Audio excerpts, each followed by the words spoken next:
तो नमस्कार, सत श्री अकाल, आदाब। स्वागत है आप सभी का एक और ज़बरदस्त वीडियो में। इस वीडियो में हम पढ़ेंगे विश्व का भूगोल। उम्मीद है आप सभी की परीक्षाओं की तैयारियां बहुत ज़ोरों शोरों से चल रही होगी और आपको किसी न किसी परीक्षा में सफलता मिल चुकी होगी। और मेरे दोस्त, अगर अभी तक आपको सफलता नहीं मिली है तो देर किस बात की, इस चैनल को आज ही सब्सक्राइब कीजिए और साथ के साथ बेल आइकन को ऑल पे सेट कीजिए ताकि आपको जल्दी से जल्दी सफलता मिल सके एक शानदार तैयारी के साथ। ठीक है, तो नीचे जो सब्सक्राइब बटन दिया हुआ है उसको क्लिक कीजिए और साथ के साथ बेल आइकन को ऑल पे सेट कर लीजिए ताकि आने वाले वीडियोस की जानकारी आपको मैसेज के माध्यम से सबसे पहले मिल सके।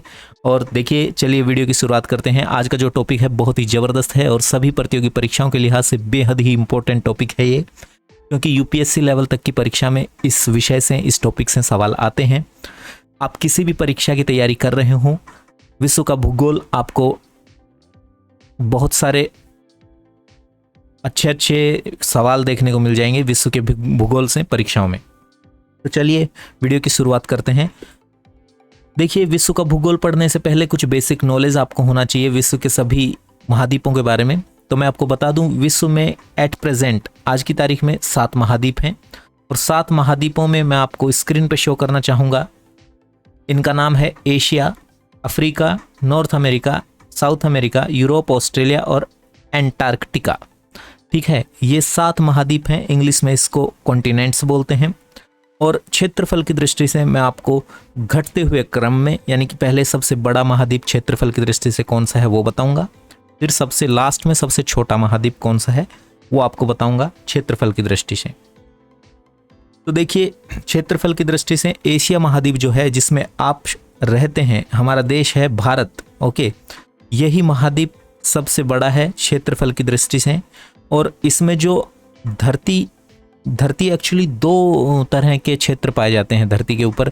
एक तो जल से मग्न क्षेत्र हैं, जैसे समुद्र और नदियां, झीलें, तो ये हो गया जल वाला क्षेत्र।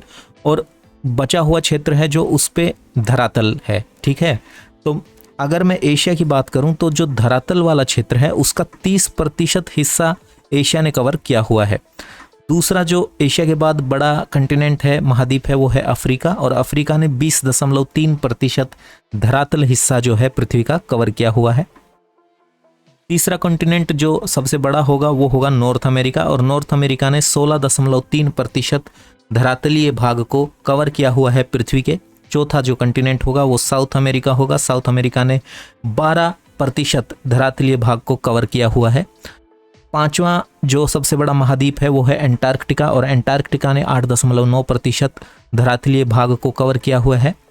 छठा जो कंटिनेंट है वो है यूरोप। यूरोप जो है, इसने 6.7% धरातलीय भाग को कवर किया हुआ है। और लास्ट में सबसे छोटा कंटिनेंट आता है आपका ऑस्ट्रेलिया, इंक्लूडिंग ओशियाना। ओके, तो ऑस्ट्रेलिया ने आपके महज 5.2% धरातलीय भाग को कवर किया हुआ है।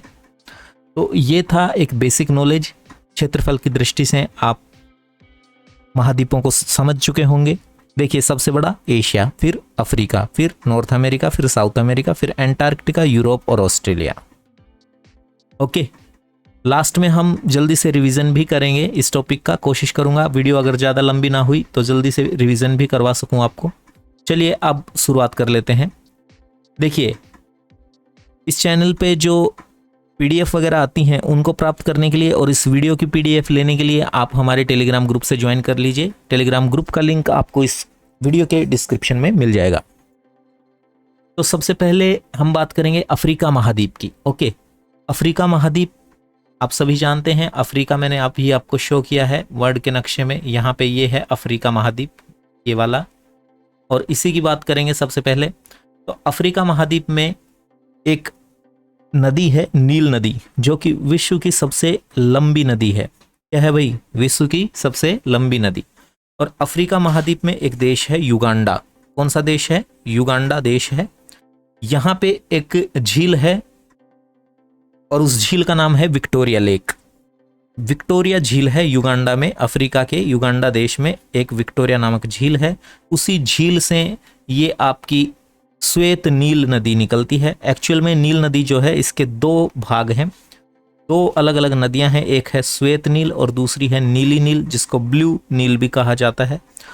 और इंग्लिश में श्वेत नील को व्हाइट नील कहते हैं। तो व्हाइट नील और ब्लू नील यानी कि श्वेत नील और नीली नील, ये दोनों नदियां जब मिल जाती हैं तो ये बनाती हैं आपकी नील नदी, और नील नदी विश्व की सबसे लंबी नदी है।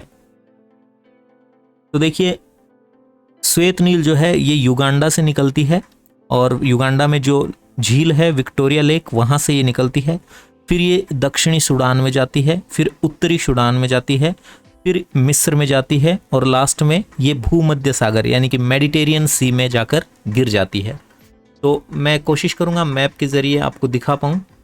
देखिए यहाँ पे एशिया की रिवर्स समझने के लिए आप यहाँ पे आइए, इस मैप को देखिएगा ज़रा। आई होप आपको अच्छे से दिख जाए। देखिए यहाँ पे आप देख पा रहे हैं ये वाला, देखिए वाइट नील, यहाँ पे वाइट नील लिखा हुआ है, वाइट नील लिखा हुआ है ना, और ये निकलती है आपकी युगांडा से। ओके, युगांडा से निकलती है, युगांडा में जो विक्टोरिया लेक है वहाँ से ये निकलती है, और धीरे धीरे धीरे फिर ये दक्षिणी सूडान की ओर बढ़ती है, फिर उत्तरी सूडान में जाती है, फिर मिस्र में जाती है, लास्ट में मेडिटेरियन सी में जाके गिर जाती है।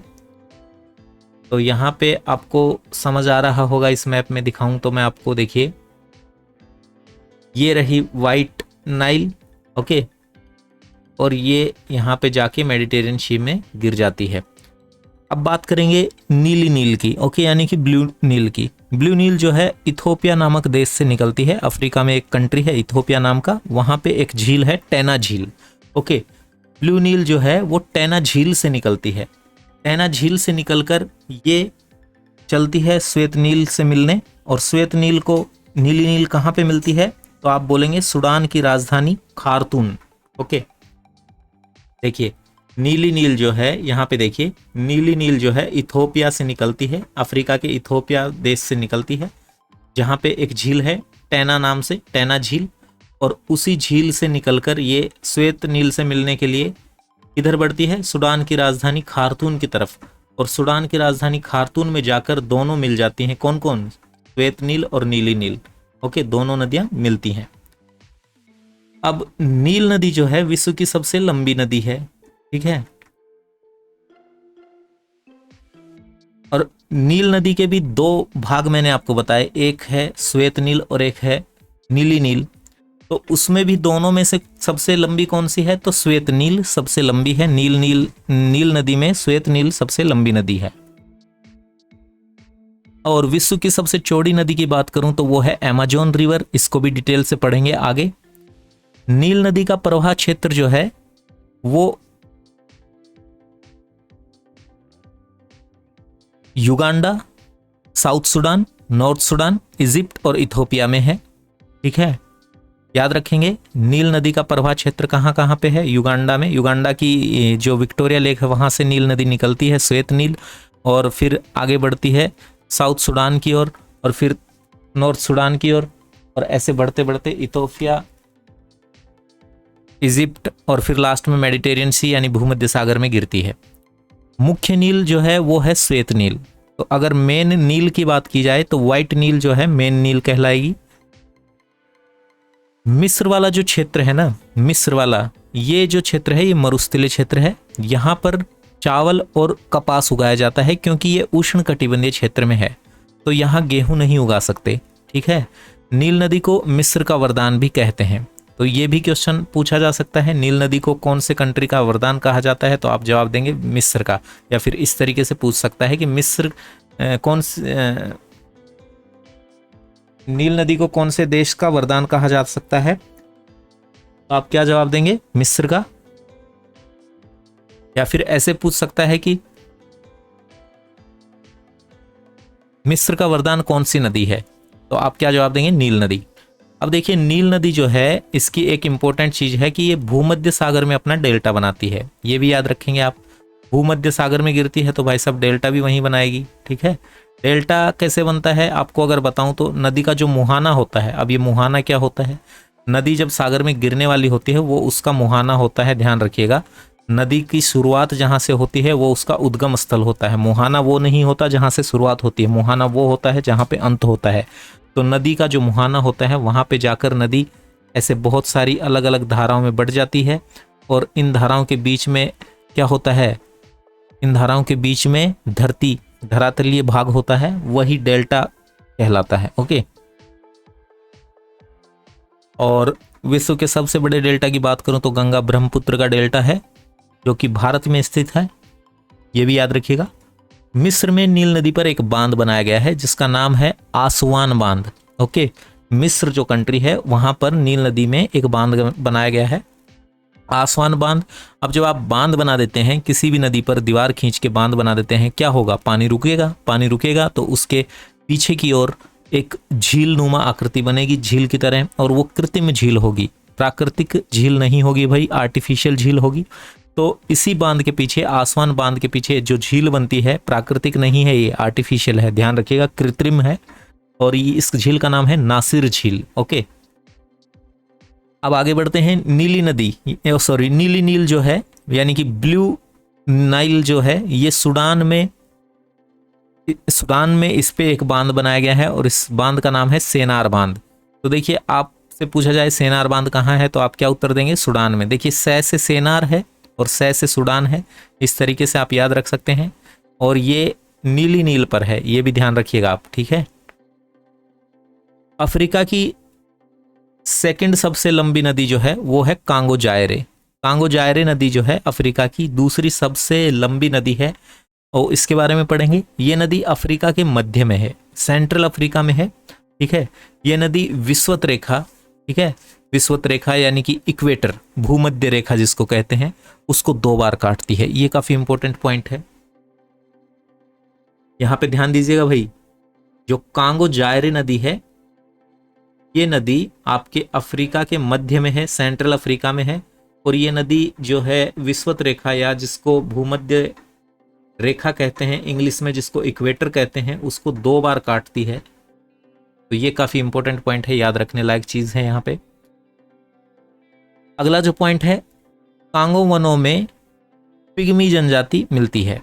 यहाँ पे एक जनजाति पाई जाती है, कांगो के जो वन हैं उनमें कौन सी जनजाति पाई जाती है, पिग्मी। तो पिग्मी जनजाति जो है ये कांगो के वनों में मिलती है, और पिग्मी जनजाति जो है ये हाइट में विश्व की सबसे छोटी जनजाति है। इन लोगों की हाइट ज़्यादा नहीं होती है, तो ये भी ध्यान रखेंगे आप, विश्व की सबसे छोटी जनजाति है, कांगो वनों में पाई जाती है, पिग्मी इसका नाम है। फिर बात करेंगे जाम्बेजी नदी की। जाम्बेजी नदी जो है 4 देशों का बॉर्डर बनाती हुई, कौन कौन से 4 देश हैं, जाम्बिया, जिम्बाब्वे, बोत्सवाना और नामीबिया। तो ये 4 देश हैं, इनका बॉर्डर बनाती हुई निकलती है, और इसी जाम्बिया पर एक जलप्रपात है। देखिए, कोशिश करता हूं आपको मैप में दिखाने की। तो हम बात कर रहे हैं अफ्रीका की। यहाँ पे देखिए, ये मैप शायद आपको ज़्यादा क्लियर नज़र आएगा इस मैप में। तो देखिए, यहाँ पे ये वाइट नील है आपकी, ये मैंने बता दी। ब्लू नील यहाँ से आ रही है इथोपिया से निकलकर, और यहाँ पे सूडान की राजधानी खार्तूम में दोनों मिलती हैं। वाइट नील जो है ये युगांडा में विक्टोरिया लेक से निकलती है, फिर ऐसे बढ़ते हुए south Sudan, north Sudan, Ethiopia और आपका मिस्र, और लास्ट में मेडिटेरियन सी भूमध्य सागर में गिरती हैं। बात कर रहे थे हम जाम्बेजी नदी की। तो जाम्बेजी नदी जो है 4 देशों का बॉर्डर बनाती हुई निकलती है, और 4 देश कौन कौन से हैं इसमें ध्यान दीजिएगा। 4 देश मैंने आपको बताए, जाम्बिया, जिम्बाब्वे, बोत्सवाना और नामीबी, ठीक है, नामीबिया, ये 4 कंट्री हैं। विक्टोरिया नामक जो जलप्रपात है विक्टोरिया नाम से, वो भी जाम्बेजी नदी द्वारा बनाया जाता है। जाम्बेजी व जामीबिया के बॉर्डर पर यह जलप्रपात देखने को मिलेगा। फिर अगली नदी है जाम्बेजी नदी, जाम्बेजी नदी तो हम पढ़ ही रहे हैं। जाम्बेजी नदी जाम्बिया और जिम्बाब्वे की प्राकृतिक सीमा बनाती हुई दिखाई देती है। इस पर एक बांध है, करीबा बांध है, करीबा बांध याद रखिएगा आप, करीबा बांध भी काफी इंपॉर्टेंट है। जाम्बेजी नदी के ऊपर है ये करीबा बांध।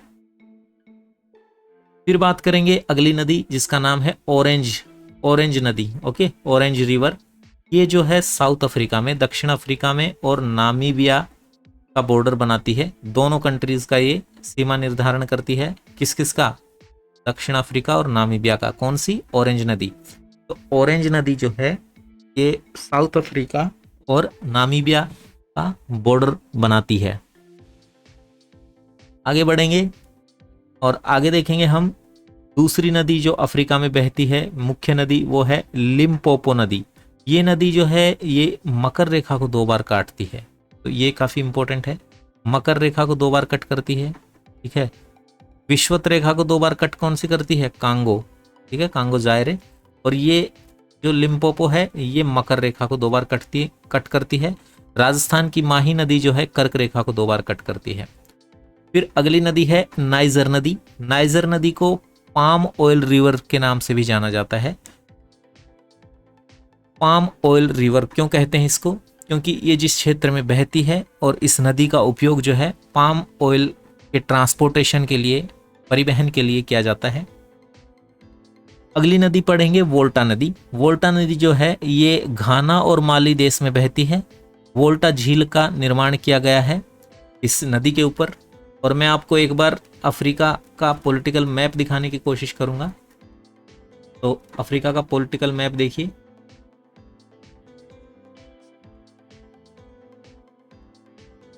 सॉरी फिजिकल मैप, भौतिक मैप।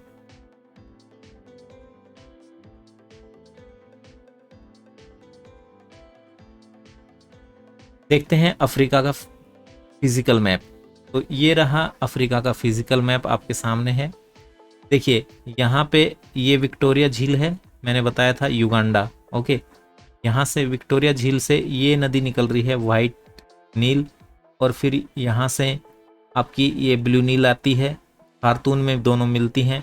ऐसे बढ़ती हुई सूडान से निकलती हुई इजिप्ट में होती हुई और ये मेडिटेरियन सी यहाँ पे गिरती हैं, ठीक है। अब बात कर रहे थे हम ऑरेंज नदी की।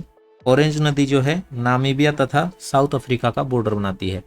देखिए नामीबिया तथा साउथ अफ्रीका का बॉर्डर बनाती है आपकी ऑरेंज नदी। तो यहाँ पे आप दक्षिण अफ्रीका जो है ये नीचे वाला हिस्सा है, ये दक्षिण अफ्रीका कहलाता है। दक्षिण अफ्रीका का और आपका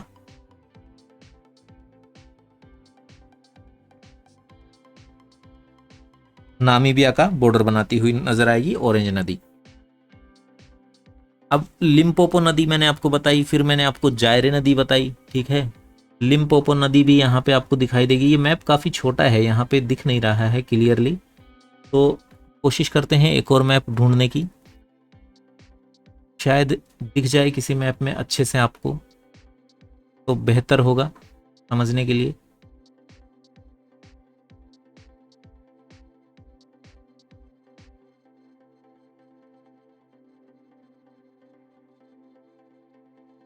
देखिए लिम्पोपो नदी जो है इसके बारे में मैंने बताया कि मकर रेखा को 2 बार कट करती है, ये आपकी लिम्पोपो नदी, ठीक है। ये याद रखिएगा। वोल्टा नदी जो है घाना व माली देशों में बहती है। इस पर बोल्टा झील है, ठीक है, बोल्टा झील है इस पर। और अफ्रीका की सबसे बड़ी कृत्रिम झील है बोल्टा झील, ठीक है, ये भी ध्यान रखिएगा। फिर बात करेंगे यूरोप महाद्वीप की। यूरोप महाद्वीप जो है ये, इसमें एक पर्वत श्रृंखला पाई जाती है जिसका नाम है, सॉरी ये तो एक एक्स्ट्रा फैक्ट है कि कारकिस पर्वत श्रृंखला तथा यूराल पर्वत श्रृंखला यूरोप को एशिया से अलग करती हैं। भाई ये याद रखिएगा, काफ़ी इंपॉर्टेंट है, काफ़ी परीक्षाओं में पूछा जाता है कौन सी पर्वत श्रृंखला यूरोप को एशिया से अलग करती है। तो आप क्या जवाब देंगे? कारकिस और यूराल पर्वत श्रेणियां जो है एशिया को यूरोप से अलग करती हैं। अब बात करेंगे, 4 नदियां हैं यहाँ पे आपको दिख रही हैं स्क्रीन पर, डॉन नदी, रिपर नदी, यूराल नदी तथा वोल्गा नदी। तो यहाँ पे डॉन और नीपर जो है ये तो ब्लैक सी यानी कि काला सी में गिरती हैं। एक्चुअल बोलूँ तो ये अजो सी में गिरती हैं, काला सागर के ऊपर जस्ट अजो सागर है ना, उसमें गिरती हैं डॉन और नीपर। और यूराल नदी तथा वोल्गा नदी जो है ये कैस्पियन सागर में गिरती हैं, ये याद रखिएगा, कैस्पियन सागर में गिरती हैं यूराल तथा वोल्गा। और जो ब्लैक सी है उसके ऊपर अजो सी है, उसमें गिरती हैं आपकी नीपर और डॉन नदी। यूरोप महाद्वीप की सबसे लंबी नदी है वोल्गा नदी। वोल्गा नदी जो है ये यूरोप महाद्वीप की सबसे लंबी नदी है। अब इन्होंने क्या किया हुआ है यूरोप वालों ने, क्योंकि यूरोप में क्या है, यूरोप एक लैंडलॉक्ड कंट्री है, आंतरिक क्षेत्र है यहाँ पे, उसमें इंडस्ट्री का डेवलपमेंट बहुत हुआ है। तो इन्होंने परिवहन के लिए वोल्गा और डोन नदी के बीच में एक नहर से उनको जोड़ दिया है, और वो नहर क्या कहलाती है, वोल्गा डोन कैनाल। तो मैं कह सकता हूँ कि वोल्गा डोन कैनाल जो है कैस्पियन सागर को जोड़ती है ब्लैक सी से, ये कहा जा सकता है ना, क्योंकि देखिए ये दो नदियों के बीच में है ये कैनाल, ये नहर जो है वोल्गा और डोन के बीच में है, नाम ही बता रहा है कि वोल्गा डोन कैनाल। तो डोन और वोल्गा को जोड़ती है। इनमें से जो पहली नदी है डोन, ये तो आपकी अजोसी में गिरती है और अजोसी जुड़ा हुआ है ब्लैक सी से, तो फाइनली ब्लैक सी में पहुंच जाती है डोन नदी। ठीक है, डोन जो है ये ब्लैक सी में गिरती है और वोल्गा जो है ये आपकी गिरती है कैस्पियन सागर में। तो दोनों नदियां आपस में जुड़ गई हैं, तो इसका मतलब क्या हुआ, इसका मतलब यही तो हुआ कि दोनों सागर भी आपस में जुड़ गए हैं। तो यही बात लिखी हुई है यहाँ पे। आगे हम पढ़ेंगे वेस्टर्न यूरोप, यानी कि पश्चिमी यूरोप में एक देश है स्विट्जरलैंड, बहुत ही फेमस कंट्री है। इसमें एक राइन नामक नदी बहती है, राइन रिवर। ओके, फ्रांस व जर्मनी की सीमा बनाती है ये नदी। राइन नदी काफी इंपॉर्टेंट है भाई, स्विट्जरलैंड में बहती है, फ्रांस और जर्मनी की सीमा बनाती है, ये भी आप याद रखिएगा। राइन नदी विश्व का सबसे व्यस्ततम यानी कि सबसे बिजी आंतरिक जलमार्ग है, सबसे बिजी नदी है जिसमें परिवहन का कार्य होता है, और सबसे बिजी आंतरिक जलमार्ग है राइन नदी विश्व का, ये याद रखिएगा आप। राइन नदी विश्व का सबसे व्यस्ततम आंतरिक जलमार्ग है।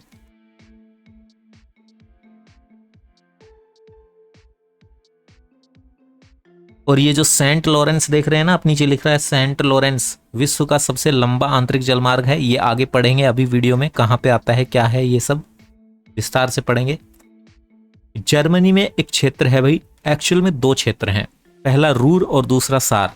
इन दोनों क्षेत्रों में कोयला खनन किया जाता है, और कोयला भी भाई साहब जो टॉप क्वालिटी का कोयला होता है ना, एंथ्रासाइट, सबसे हायर ग्रेड कोयला, जिसमें कहते हैं कि भाई साहब कार्बन बहुत अच्छी मात्रा में होता है, ताप बहुत अच्छा देता है, प्रदूषण बहुत कम करता है,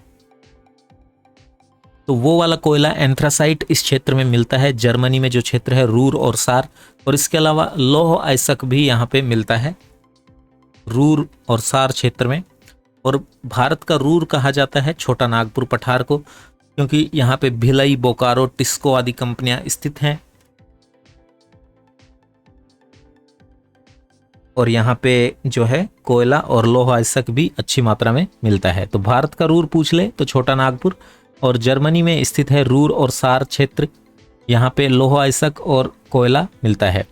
राइन नदी को कोयला नदी या काली नदी के नाम से जाना जाता है। क्यों जाना जाता है? क्योंकि जर्मनी का जो रूर क्षेत्र है इसके आसपास से ये नदी निकलती है, राइन नदी, और कोयला परिवहन के लिए कोयला को जो खोदा गया है, खनन किया गया है, उसको यहाँ से नदी के माध्यम से निर्यात किया जाता है। तो इसी कारण राइन नदी का नाम हो गया कोयला नदी या काली नदी। यहाँ पे एक बंदरगाह देखने को मिलेगा जिसका नाम है रोटरडम। क्या नाम है भाई? रोटरडम। रोटरडम नामक बंदरगाह भी आपको देखने को मिलेगा राइन नदी के ऊपर। ठीक है, राइन नदी के ऊपर ही आपको रोटरडम बंदरगाह मिलेगा नीदरलैंड में। ठीक है, नीदरलैंड के अंदर ये बंदरगाह है। फिर बात करेंगे थेम्स नदी की, काफ़ी इंपॉर्टेंट नदी है ये, ब्रिटेन यूके में बहती है, लंदन जो है इसके किनारे बसा हुआ है।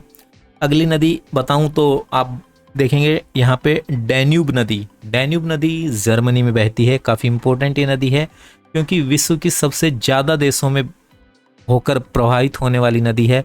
मतलब सबसे ज़्यादा देशों से ये नदी निकलती है और 10 देशों में होकर बहती है ये नदी। ठीक है, इसके अलावा कोई भी विश्व की नदी नहीं है जो इतने सारे कंट्रीज से होकर निकले, इतने सारे देशों से होकर बहती हो। इसके अलावा कोई भी नदी नहीं है। ठीक है, तो यहाँ पे ध्यान रखिएगा, विश्व की सबसे ज़्यादा देशों से यानी कि 10 देशों से होकर बहती है डैन्यूब नदी, जर्मनी की नदी है। फिर बात करेंगे रोन और सीन नदियों की। ये दोनों नदियाँ फ्रांस में हैं, रोन और सीन। सीन नदी पर पेरिस है, जो फ्रांस की राजधानी है पेरिस, वो सीन नदी के ऊपर है। ऐसे याद रखिएगा कि पेरिस का सीन बहुत ज़बरदस्त है, इस तरीके से आप याद रख सकते हैं। क्या? पेरिस का सीन बहुत ज़बरदस्त है। तो सीन नदी पर पेरिस बसा हुआ है, थेम्स नदी पर लंदन बसा हुआ है, डैन्यूब नदी जर्मनी में बहती है, विश्व की सबसे ज़्यादा देशों से होकर बहने वाली नदी है। फिर बात करेंगे, एक नदी है पो नदी। पो नदी जो है ये इटली की गंगा के नाम से जानी जाती है भाई, यहाँ पे ध्यान दीजिएगा। पो नदी जो है इटली की गंगा कही जाती है, पो नदी। इसके किनारे पर रोम, ठीक है, इटली की राजधानी रोम इसके किनारे पर बसी हुई है, रोम, ठीक है, ये याद रखिएगा आप। फिर बात करेंगे एशिया की प्रमुख नदियों की। एशिया महाद्वीप आपने देखा था मैप में, और एशिया की प्रमुख नदियां मैं आपको दिखाऊंगा। तो देखिए एशिया को एक बार फिर से मैं आपको मैप में दिखाने की कोशिश करता हूं। यहाँ पे एशिया, देखिए एशिया ये रहा, ठीक है, ये आपका एशिया है। इसमें India, China, Mongolia, Pakistan, Iran, Iraq, Afghanistan, बहुत सारे देश आते हैं, कजाकिस्तान, थाईलैंड, बर्मा, जापान, ये सब इधर आ गए हैं, ठीक है, ये सब एशिया में आते हैं। तो बात कर रहे थे हम एशिया की नदियों की। यहाँ पे एशिया में एक नदी बहती है, यांगटी सी, ठीक है, चीन वाले क्षेत्र में ये नदियाँ हैं, यांगटी सी क्यांग, क्या नाम है भाई? यांगटी सी क्यांग। इस नदी का नाम देखिए, यांगटी सी क्यांग, चाइनीज जैसा लग रहा है ना। तो चीन में एशिया की सबसे लंबी नदी है ये। एशिया की सबसे लंबी नदी कौन सी है? यांगटी सी क्यांग। कहाँ बहती है? चीन में, ठीक है। दूसरी नदी है केवल सी क्यांग, ओके, यांगटी हटा देंगे, केवल सी क्यांग। सी क्यांग नदी है जो चीन के लोएस प्रदेश में बहती है, और इसको पीली नदी यानी कि येलो रिवर के नाम से भी जाना जाता है।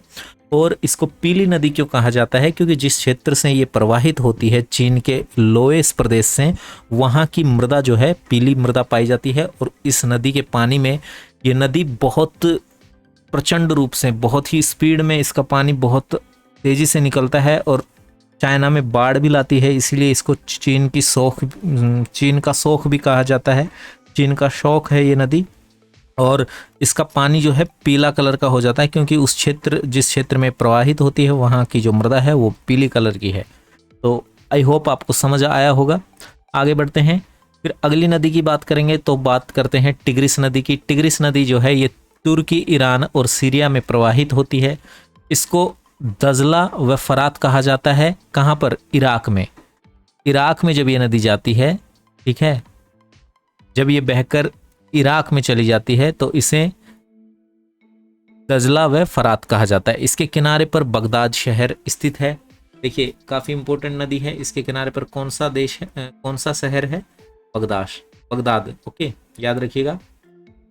अगली नदी एशिया की बताऊं तो वो है चायो फ्राया नदी। चायो फ्राया नदी जो है ये थाईलैंड की मुख्य नदी है। कोशिश करते हैं मैप में देखने की, शायद मैप में आपको दिखे। यहाँ पे मैप में देखते हैं एशिया की नदी जो है, ये देखिए, ये नीले कलर में जो आपको दिखाई दे रही है ना, ये नदियां हैं एशिया की, ठीक है। मैंने आपको बताया था, एक मिनट ढूंढने की कोशिश करते हैं, यांगटी सी क्यांग बताया था ना, यांगटी सी क्यांग, वो भी आपको यहाँ पे मिल जाएगी। देखिए येलो रिवर ये रही, यहाँ पे येलो रिवर लिखा हुआ है लाल कलर में। देखिए ये कर्सर के पास देखिए येलो रिवर, ठीक है। यांगटी रिवर ये रही, ठीक है। चीन के लोएस प्रदेश में यांगटी बहती है, ठीक है। और यांगटी सी क्यांग भी इसी एरिया में बहती है, और वही एशिया की सबसे लंबी नदी है, यांगटी सी क्यांग। यहाँ पे शायद इस मैप में दिखाया नहीं है उस नदी को, बाकी यहाँ पे येलो रिवर दिखाया है, यांगटी रिवर को दिखाया है, यांगटी सी क्यांग नहीं दिखाया इन्होंने। खैर कोई बात नहीं, यांगटी सी क्यांग भी इसी क्षेत्र में प्रवाहित होती है। फिर अगली नदी की जो बात करेंगे वो है आपकी चायो फ्राया नदी। थाईलैंड की मुख्य नदी है, चावल उत्पादन के लिए प्रसिद्ध है। देखो चायो से चावल याद आना चाहिए आपको। चावल उत्पादन के लिए प्रसिद्ध है। और बैंकॉक जो शहर है थाईलैंड का, वो इसी के किनारे पर है, चायो फ्राया नदी के किनारे पर।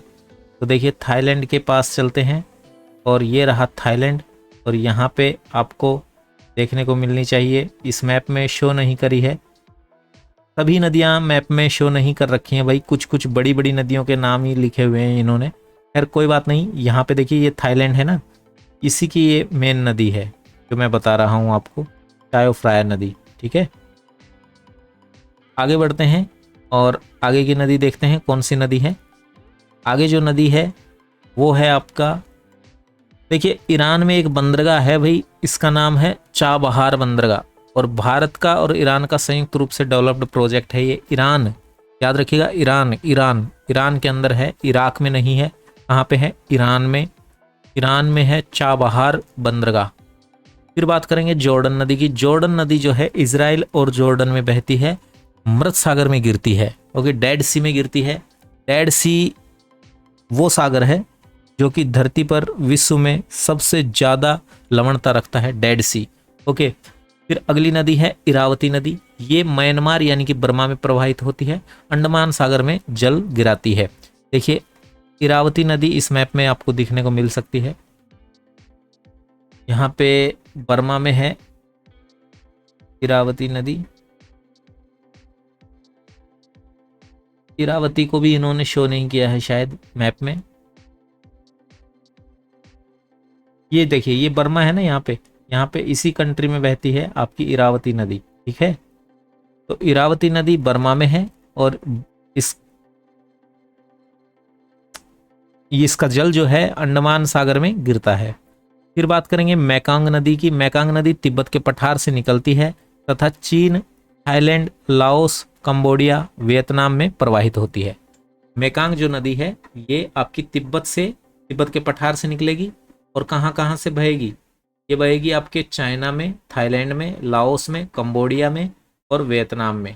ठीक है, ये नदी काफी इंपॉर्टेंट है, इसको याद रखिएगा, मेकांग नदी। फिर बात करेंगे म्यांमार की। लाओस थाईलैंड की सीमा निर्धारित करती है। ये जो नदी है मेकांग नदी, ये म्यांमार, लाओस और थाईलैंड की सीमा निर्धारित करती है। विश्व में अमेजन नदी के बाद सर्वाधिक जैव विविधता रखती है ये नदी। यहाँ पे ध्यान दीजिएगा, मेकांग नदी जो है ये विश्व में, वर्ल्ड में सर्वाधिक जैव विविधता तो पाई जाती है आपकी अमेजोन नदी में। ठीक है, अमेजोन नदी के बाद दूसरे नंबर पर सर्वाधिक जैव विविधता मिलती है आपकी। जैव विविधता इंग्लिश में बायोडायवर्सिटी को बोलते हैं। ठीक है, बायोडायवर्सिटी या जैव विविधता विश्व में सर्वाधिक अमेजोन में और दूसरे नंबर पर मेकोंग नदी में। ठीक है, तो मेकोंग नदी याद रखिएगा, दूसरे नंबर की नदी है विश्व की जो कि जैव विविधता सबसे ज़्यादा रखती है। फिर बात करेंगे आमूर नदी। एक नदी है अमूर नदी। अमूर नदी चीन और रूस की सीमा बनाती है। रूस और चीन की सीमा पर अमूर नदी बहती है। फिर एक नदी आती है आपकी यालू नदी। यालू नदी जो है ये उत्तरी कोरिया और चीन की सीमा पर है। यालू नदी जो है ये उत्तरी कोरिया और चीन की सीमा पर है, ध्यान रखिएगा। दजला व फरात नदी, ये मैंने बताया था इराक की प्रमुख नदियां हैं, दजला व फरात नदी। यहाँ पे दजला और फरात जो है मेसोपोटामिया सभ्यता की जन्मभूमि मानी जाती हैं। इनके दो आब क्षेत्र जो बनते हैं, दो आब क्षेत्र उसको कहते हैं जहाँ से दो नदियाँ बहती हों। जिस तरीके से पंजाब बना हुआ है, तो पंजाब जो है ये दो शब्दों से मिलकर बना हुआ है, पंच और आब। तो 5 नदियों का जो प्रवाह क्षेत्र है पंजाब है, वो वहाँ से 5 मेन नदियाँ निकलती हैं। तो इसी तरीके से यहाँ पे 2 नदियाँ निकल रही हैं, दजला और फरात। तो जो 2 आब बनेगा उस क्षेत्र को कहते हैं अल अरब का मैदान। क्या कहते हैं? अल अरब का मैदान। दजला व फरात का जो 2 आब क्षेत्र है वो कहलाता है अल अरब का मैदान। फिर अगली नदी देखेंगे, यहाँ पे 3 नदियाँ हैं, ओब, येनसी और लीना। क्या क्या नाम है? ओब, येनसी और लीना, ये 3 नदियां हैं। ये साइबेरिया की नदियां हैं। ठीक है भाई, साइबेरिया की नदियां हैं, ओब, येनसी और लीना। आगे बढ़ते हैं, चलिए एक बार मैप देखिए। अब यहाँ पे आपकी एशिया की नदियां पूरी होती हैं और यहाँ पे मैप दिखाने की कोशिश करता हूँ आपको मैं एक बार फिर से। ये देखिए मैप, मैंने आपको बताई ओब।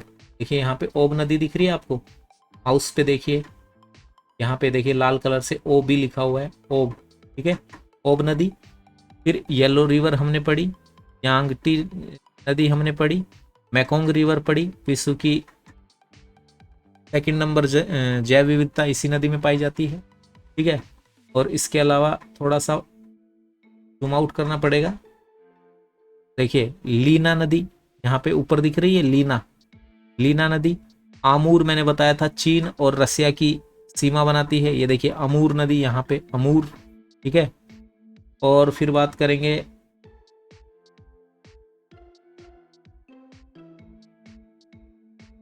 इंडिया में तो आप जानते ही हो ब्रह्मपुत्र, गंगा और इंडस रिवर।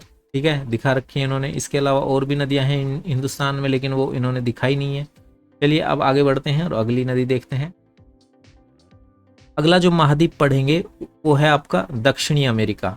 ठीक है, दक्षिणी अमेरिका की नदियां देखेंगे, साउथ अमेरिका की नदियां। तो साउथ अमेरिका में अमेजन नदी मिलेगी, विश्व की सबसे चौड़ी नदी है। ठीक है, इसमें जो जल है, जल की मात्रा विश्व में सबसे ज्यादा इसी नदी में है। ठीक है, आयतन जो है, आयतन, ठीक है, मतलब चौड़ाई इस नदी की बहुत ज्यादा है। तो इस नदी की चौड़ाई बहुत ज्यादा है और विश्व की सबसे चौड़ी नदी है, इससे चौड़ी नदी नहीं है अमेजोन नदी। फिर दूसरी नदी जो दक्षिण अमेरिका में देखने को मिलेगी वो कैरो नदी मिलेगी।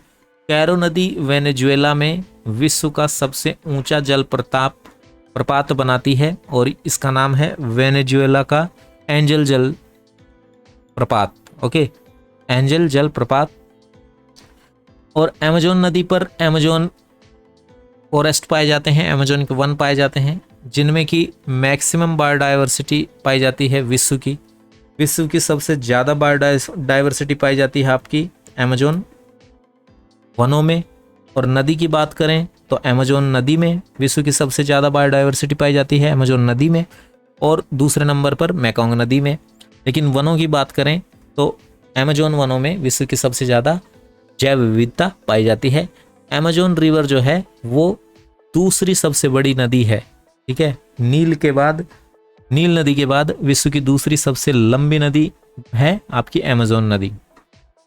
फिर अगली नदी जो है वो है ओरोनिको नदी जो है ये एंडीज पर्वत से निकलकर गायना के पठार का चक्कर लगाते हुए अटलांटिक महासागर में गिरती है। देखिए एंडीज जो पर्वत हैं ये आपके दक्षिणी अमेरिका में है। दक्षिणी अमेरिका के पश्चिमी भाग में एंडीज पर्वत हैं। अगर आपको शो करूं मैं मैप में तो 1 मिनट में दिखाने की कोशिश करता हूं मैप के माध्यम से। दक्षिण अमेरिका के पश्चिमी भाग में आपका दक्षिण अमेरिका के पश्चिमी भाग में आपका एंडीज पर्वत है। ये देख लेते हैं। देखिए ये यहाँ पे आपका एंडीज पर्वत है, इस जगह, ठीक है, इस जगह पे आपका एंडीज पर्वत है, यहाँ पर चाइल, अर्जेंटीना, और ये पूरा यहाँ पे एंडीज पर्वत है दक्षिण अमेरिका में। तो यहीं की बात कर रहे हैं, यहीं की नदियां पढ़ रहे हैं अब हम। तो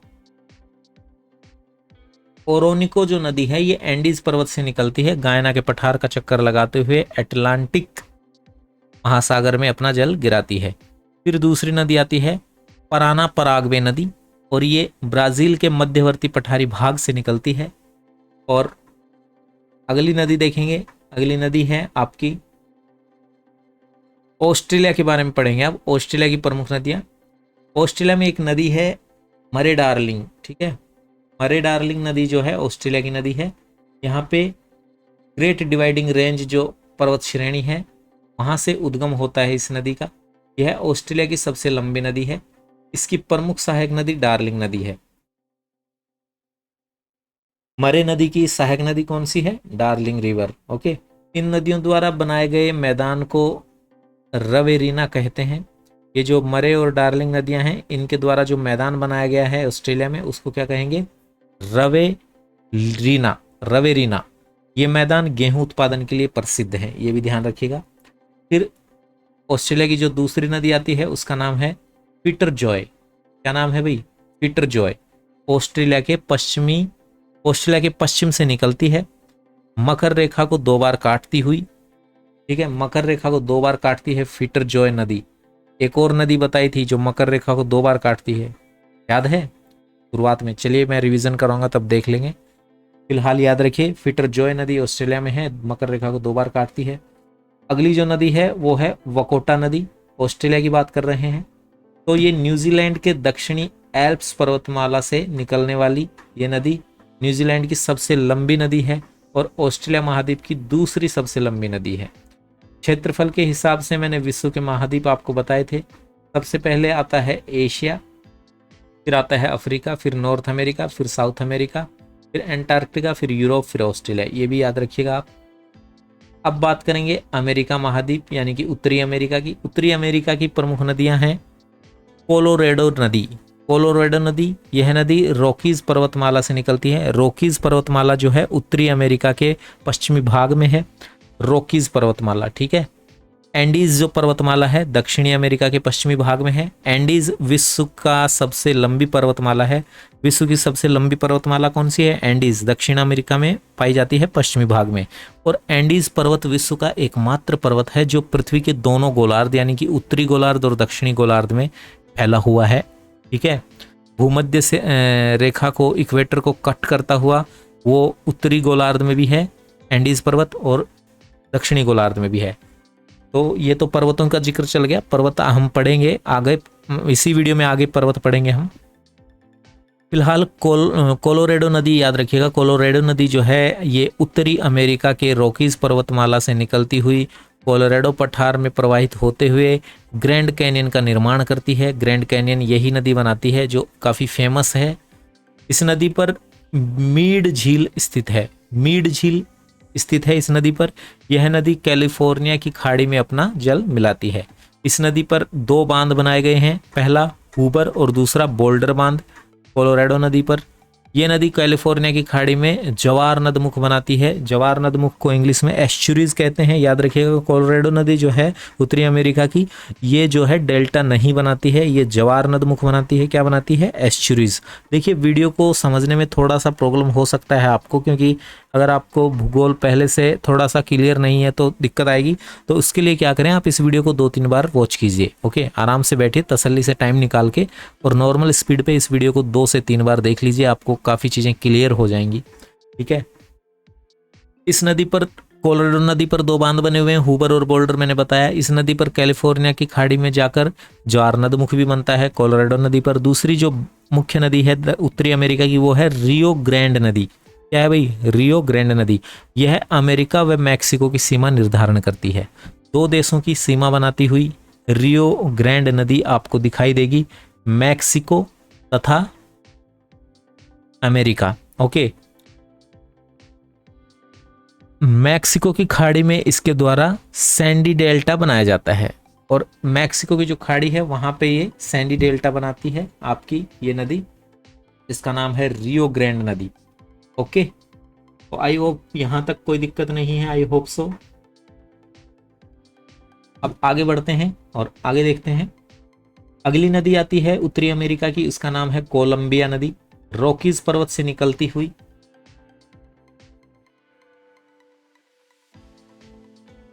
रॉकीज पर्वत से निकलती है आपकी ये नदी। कौन सी? कोलंबिया नदी। रॉकीज पर्वत से निकलती है भाई कोलंबिया नदी, याद रखिएगा। और पश्चिमी प्रशांत महासागर में गिरती है। कोलंबिया नदी का उद्गम कोलंबिया झील से होता है। यह प्रशांत महासागर में गिरने वाली उत्तरी अमेरिका की सबसे लंबी नदी है।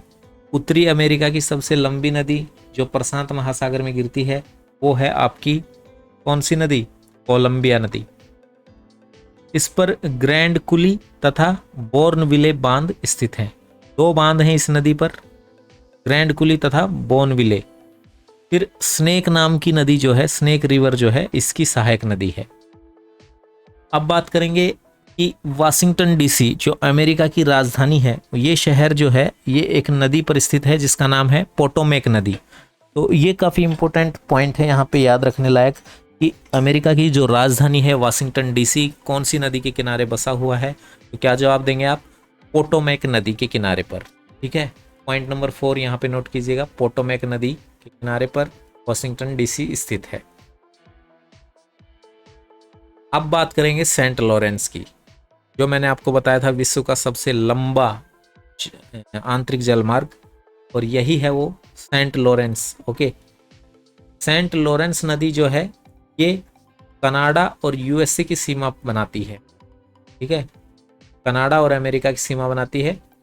और यह है ओटारियो, क्या लिखा हुआ है, ओंटारियो, ओंटारियो झील से निकलती है। देखिए जो 5 झीलें हैं ना अमेरिका के अंदर, 5 वृहद झीलें, उनसे ये होकर निकलती है। और जो 5 वृहद झीलें हैं जैसे लेक सुपीरियर, लेक मिशिगन और ये सब, लेक ओंटारियो, इनको आप होम्स, HOMES, होम्स लिख के याद कर सकते हैं। अच्छा एक्रोनिम है इन झीलों को याद करने के लिए। तो उनमें से एक झील है 5 झीलों में से जिसका नाम है ओंटारियो। ये यहाँ से निकलती है, कौन सी, सेंट लॉरेंस नदी। और अटलांटिक महासागर में ये गिरती है। विश्व का सबसे लंबा आंतरिक जलमार्ग है, मैंने बताया था सेंट लॉरेंस विश्व का सबसे लंबा आंतरिक जलमार्ग है। सेंट लॉरेंस नदी अमेरिका की वृहद झीलों को अंध महासागर से जोड़ने का कार्य करती है। ये भी आप याद रखिएगा, अमेरिका की जो 5 वृहद झील हैं उस क्षेत्र को ये नदी, सेंट लॉरेंस नदी, अंध महासागर से जोड़ती है। और ये नदी जो है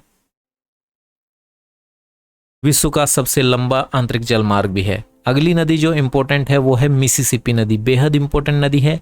उद्गम इसका इटास्का झील से होता है, मैक्सिको की खाड़ी में ये गिरती है।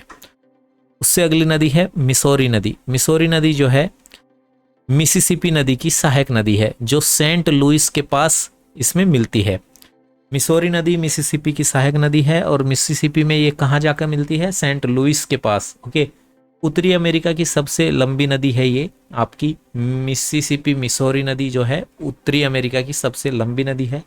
जब ये दोनों नदियां मिलती हैं उसके बाद जो नदी बनती है उसका जिक्र कर रहा हूं, वो नदी आपकी सबसे लंबी नदी है उत्तरी अमेरिका की।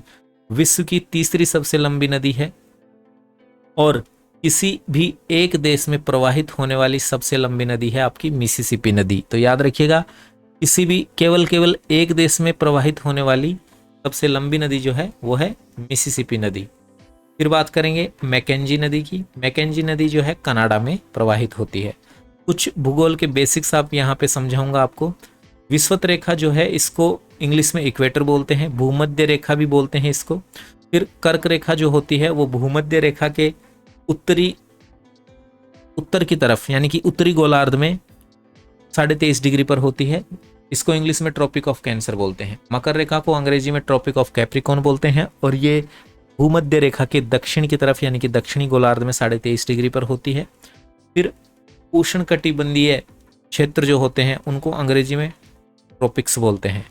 और ट्रॉपिक्स वो क्षेत्र होते हैं जो कर्क रेखा और मकर रेखा के मध्य का भाग जो कि भूमध्य रेखा के आसपास आता है, यानी कि आप ये समझिए कर्क रेखा और मकर रेखा के मध्य के भाग को उष्णकटिबंधीय क्षेत्र बोलते हैं। अब बात करेंगे एशिया के प्रमुख मरुस्थलों की। ठीक है, यहाँ तक आपकी नदियाँ मैंने पढ़ाई, आपको सभी कंटिनेंट्स की नदियाँ मैंने पढ़ाई आपको। एक बार रिवीजन कर लेते हैं सभी नदियों का फटाफट से, जल्दी जल्दी, और उसके बाद हम देखेंगे विश्व के प्रमुख मरुस्थल। ठीक है,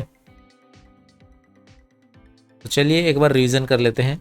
देखिए, अफ्रीका में मैंने आपको बताया था श्वेत नील जो युगांडा से निकलती है। युगांडा में एक झील है जिसका नाम है विक्टोरिया झील। विक्टोरिया झील से निकलती है, दक्षिण सूडान, उत्तरी सूडान से होती हुई, मिस्र से होती हुई भूमध्य सागर में गिरती है। जो दूसरी नदी है उसका नाम है ब्लू नील यानी कि नीली नील। ये इथोपिया की टैना नामक झील से निकलती है। दोनों जो नदियां हैं श्वेत नील और नीली नील, ये दोनों मिलकर नील नदी का निर्माण करती हैं। और दोनों कहाँ मिलती हैं, सूडान की राजधानी खार्तूम में जाकर ये दोनों मिलती हैं। नील नदी जो है विश्व की सबसे लंबी नदी है। विश्व की सबसे चौड़ी नदी अमेज़न नदी है। नील नदी का प्रवाह क्षेत्र जिसमें ये नदी बहती है वो देश हैं Uganda, south Sudan, north Sudan, Egypt और इथोपिया और मिस्र इजिप्ट ही हो गया। ठीक है, फिर मुख्य नील जो है वो श्वेत नील है। मिस्र वाला जो क्षेत्र है ये मरुस्थलीय क्षेत्र है। यहाँ पर चावल कपास उगाया जाता है क्योंकि उष्णकटिबंधीय क्षेत्र है, तो यहाँ गेहूं नहीं उगा सकते। नील नदी को मिस्र का वरदान कहते हैं। नील नदी भूमध्य सागर में अपना डेल्टा बनाती है। ठीक है, मिस्र में नील नदी पर एक बांध बना हुआ है, आसवान बांध, और इसी बांध के पीछे एक झील है, नासिर झील। नील नदी जो है नीली नील यानी कि ब्लू नील जो है ये सूडान में इस पर एक बांध है जिसका नाम है सेनार बांध। फिर मैंने आपको कांगो जायरे नदी पढ़ाई। कांगो जायरे नदी में जो है मैंने पढ़ा है कि अफ्रीका के मध्य में, सेंट्रल अफ्रीका में है, और ये विषुवत रेखा को यानी कि भूमध्य रेखा को 2 बार काटती है ये नदी। कांगो वनों में पिग्मी जनजाति पाई जाती है, विश्व की सबसे छोटी हाइट की जनजाति है। फिर मैंने आपको पढ़ाया जाम्बेजी नदी। जाम्बेजी नदी 4 देशों का बॉर्डर बनाती है, जाम्बिया, जिम्बाब्वे, बोत्सवाना और नामीबिया। ठीक है, इसी नदी पर विक्टोरिया जलप्रपात है जो कि जिम्बाब्वे और जाम्बिया के बॉर्डर पर स्थित है। जाम्बेजी नदी जो है ये जिम्बाब्वे और जाम्बिया का प्राकृतिक बॉर्डर बनाती है। इस नदी पर, जाम्बेजी नदी पर करीबा बांध है।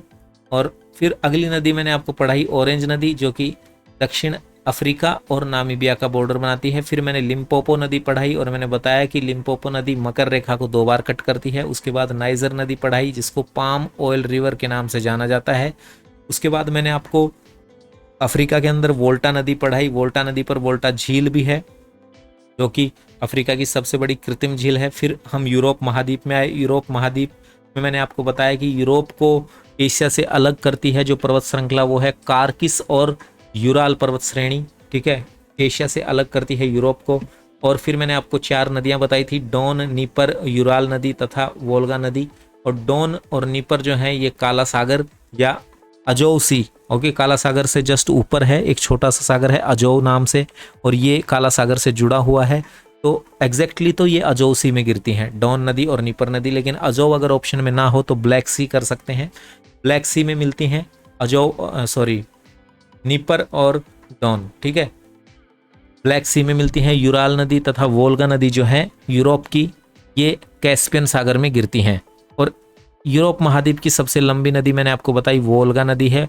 वोल्गा नदी को डॉन नदी से जोड़ा गया है, वोल्गा डॉन कैनाल के द्वारा। और वेस्टर्न यूरोप में स्विट्जरलैंड जो देश है वहाँ पे राइन नदी, ओके, राइन नदी जो है वेस्टर्न यूरोप में, स्विट्जरलैंड जो देश है वहाँ पे राइन रिवर है, राइन। ओके, कौन सी रिवर है भाई? राइन। ये काफ़ी इंपॉर्टेंट रिवर है आपकी राइन नदी। ओके, याद रखिएगा राइन नदी काफ़ी इंपॉर्टेंट है। फ्रांस और जर्मनी की सीमा बनाती है। राइन नदी विश्व का सबसे व्यस्ततम आंतरिक जलमार्ग है। सेंट लॉरेंस मैंने पढ़ा है, विश्व का सबसे लंबा आंतरिक जलमार्ग है। फिर मैंने जर्मनी में 2 क्षेत्र बताए आपके। जर्मनी में देखिए यहाँ पे वेस्टर्न यूरोप आ गया ना, तो राइन नदी पढ़ाई जो कि फ्रांस और जर्मनी की सीमा बनाती है। जर्मनी में 2 क्षेत्र बताए मैंने आपको, रूर और सार। यहाँ पे कोयला और लोहा अयस्क खनन होता है। बेस्ट क्वालिटी का एंथ्रासाइट कोयला मिलता है। भारत का रूर छोटा नागपुर को कहा जाता है। राइन नदी को कोयला नदी या काली नदी के नाम से जाना जाता है। मैंने आपको रोटरडम बांध बताया, नीदरलैंड के ऊपर है, इसी नदी के तट पर है, राइन नदी के किनारे पर। फिर मैंने बताया कि लंदन जो है थेम्स नदी पर है और थेम्स नदी यूके में बहती है। डैन्यूब नदी मैंने बताई जर्मनी में है, विश्व की सबसे ज़्यादा देशों से होकर बहने वाली नदी है डैन्यूब नदी, 10 देशों से होकर बहती है। रोन व सीन नदी फ्रांस में है, ठीक है, क्योंकि पेरिस इस पर स्थित है, सीन नदी पर, क्योंकि वहाँ का सीन बहुत अच्छा है, पेरिस का सीन बहुत अच्छा है। फिर मैंने आपको पो नदी पढ़ाई, पो नदी इटली की गंगा के नाम से जानी जाती है। रोम इसके किनारे पर बसा हुआ है। एशिया की प्रमुख नदियां पढ़ाई मैंने, यांगटी सीक्यांग एशिया की सबसे लंबी नदी है। चीन में एशिया की सबसे लंबी नदी है, चीन में बहती है। फिर मैंने सीक्यांग नदी पढ़ाई, सीक्यांग को येलो नदी, येलो रिवर भी कहते हैं, पीली नदी भी कहते हैं, और ये चीन के शोक के नाम से जानी जाती है क्योंकि बाढ़ लाती है चीन में। फिर मैंने टिग्रिस नदी पढ़ाई जो तुर्की ईरान में बहती है और इसको दजला फरात नाम से जाना जाता है, इराक के अंदर, इसके किनारे पर बगदाद स्थित है। फिर मैंने चायो फ्राई नदी पढ़ाई एशिया के अंदर, जो कि थाईलैंड की मुख्य नदी है, चावल उत्पादन के लिए प्रसिद्ध है, बैंकॉक शहर इसके किनारे पर है। फिर मैंने इराक में बताया कि एक बंदरगाह है जहाँ पे भारत के सहायता से बनाया गया है। काफ़ी पुरानी न्यूज़ है ये, 2016 की, लेकिन काफ़ी एग्जाम में रिपीट हुई है। यूपीएससी IAS के एग्जाम तक की ये परीक्षा में 2-3 बार पूछ लिया गया है, इसलिए मैंने बता दिया। ईरान में है चाबहार, क्योंकि ईरान और इराक में अक्सर लोग कंफ्यूज होते हैं। ईरान याद रखिएगा, ईरान, चाबहार बंदरगाह। अगली नदी मैंने पढ़ाई जॉर्डन नदी, इजराइल और जॉर्डन में बहती है, मृत सागर में स्थित है। फिर मैंने बताया इरावती नदी, इरावती नदी म्यांमार में प्रवाहित होती है, अंडमान सागर में जल गिराती है। मेकोंग नदी बताया तिब्बत के पठार से निकलती है तथा चीन, थाईलैंड, लाओस, कंबोडिया, वियतनाम में प्रवाहित होती है। म्यांमार और लाओस थाईलैंड की सीमा निर्धारण करती है। विश्व में अमेजोन नदी के बाद सर्वाधिक जैव विविधता मैंने बताया मेकोंग नदी में मिलती है। फिर मैंने बताया आमूर नदी चीन और रूस की सीमा पर बहती है। यालू नदी उत्तरी कोरिया और चीन की सीमा पर बहती है। दजला फरात इराक की प्रमुख नदियां हैं। मेसोपोटामिया की सभ्यता की जन्मभूमि है दजला फरात और इसका दोआब क्षेत्र अल अरब का मैदान कहलाता है। फिर मैंने आपको ओब, येनसी और लीना नदी पढ़ाई, साइबेरिया की नदियां हैं। फिर हम दक्षिणी अमेरिका में आए, वहाँ पे मैंने अमेजोन नदी पढ़ाई, विश्व की सबसे चौड़ी नदी है। कैरो नदी पढ़ाई। वेनेजुएला में विश्व का सबसे ऊंचा जलप्रपात एंजल जलप्रपात वेनेजुएला में है, इसी नदी पर है, कैरो नदी पर। फिर मैंने बताया अमेजोन फॉरेस्ट पर जो है, अमेजोन के वनों में सबसे ज़्यादा बायोडाइवर्सिटी पाई जाती है और सबसे ज़्यादा ऑक्सीजन का उत्सर्जन किया जाता है इन वनों द्वारा, तो इनको पृथ्वी के फेफड़े भी कहा जाता है। ये सवाल LDC परीक्षा में अभी हाल ही में पूछा गया है, तो इम्पोर्टेंट है, याद रखिएगा। धरती के फेफड़े, अमेजोन के वन। अमेजोन रिवर जो है दूसरी सबसे बड़ी रिवर है दुनिया की, नील नदी के बाद। फिर मैंने बताया ओरोनिको नदी जो है ये आपकी दक्षिण अमेरिका में एंडीज पर्वतमाला से निकलती है। एंडीज पर्वतमाला मैंने बताया आपको विश्व की सबसे लंबी पर्वतमाला है और केवल विश्व का एकमात्र पर्वत है जो कि उत्तरी और दक्षिणी गोलार्ध में स्थित है। एंडीज पर्वत दक्षिणी अमेरिका के पश्चिमी भाग में स्थित है। ओके, ओरोनिको नदी जो है गायना के पठार का चक्कर लगाते हुए एंडीज पर्वत से निकलती है और यहाँ पे लास्ट में अटलांटिक महासागर में गिरती है। फिर मैंने पराना पराग्वे नदी बताई, ब्राजील के मध्यवर्ती पठारी भाग से निकलती है। उसके बाद मैंने आपको पढ़ाया ऑस्ट्रेलिया की प्रमुख नदियां, मरे डार्लिंग नदी पढ़ाई, ग्रेट डिवाइडिंग रेंज से निकलती हुई, और यहाँ पे जो डार्लिंग नदी है मरे नदी की प्रमुख सहायक नदी है और इन नदियों द्वारा जो बनाया गया मैदान है उसको क्या कहते हैं, रवेरीना कहा जाता है। गेहूं उत्पादन के लिए प्रसिद्ध है। फीटर जो है नदी मैंने पढ़ाई ऑस्ट्रेलिया की, पश्चिम में से निकलती है, मकर रेखा को 2 बार काटती हुई। फिर मैंने वकोटा नदी पढ़ाई, न्यूजीलैंड के दक्षिणी एल्प्स पर्वतमाला से निकलने वाली ये नदी न्यूजीलैंड की सबसे लंबी नदी और ऑस्ट्रेलिया महाद्वीप की दूसरी सबसे लंबी नदी है। फिर मैंने क्षेत्रफल के हिसाब से, ये तो मैंने शुरुआत में बता दिया था। फिर मैंने अमेरिका महाद्वीप के यानी कि उत्तरी अमेरिका की नदियां पढ़ाई। कोलोराडो नदी, यह नदी रॉकी पर्वतमाला से निकलती है, कोलोराडो के पठार में प्रवाहित होते हुए ग्रैंड कैनियन बनाती है। इस नदी पर मीड झील स्थित है। यह नदी कैलिफोर्निया की खाड़ी में अपना जल मिलाती है। इस नदी पर हूबर और बोल्डर बांध स्थित हैं। कोलोराडो नदी पर यह नदी कैलिफोर्निया की खाड़ी में जाकर ज्वार नदमुख बनाती है। फिर मैंने रियो ग्रैंड नदी पढ़ाई। यह नदी अमेरिका व मैक्सिको की सीमा निर्धारित करती है। मैक्सिको की खाड़ी में इसके द्वारा सैंडी डेल्टा बनाया जाता है। कोलंबिया नदी रॉकी पर्वत से निकलते हुए पश्चिमी प्रशांत महासागर में गिरती है। इसका उद्गम कोलंबिया झील से होता है। यह प्रशांत महासागर में गिरने वाली उत्तरी अमेरिका की सबसे लंबी नदी है। इस नदी पर ग्रैंड कुली तथा बोनविले बांध हैं। इसकी प्रमुख सहायक नदी है स्नेक नदी। मैंने बताया पेटोमेक नदी जो है उस पर वॉशिंगटन DC स्थित है।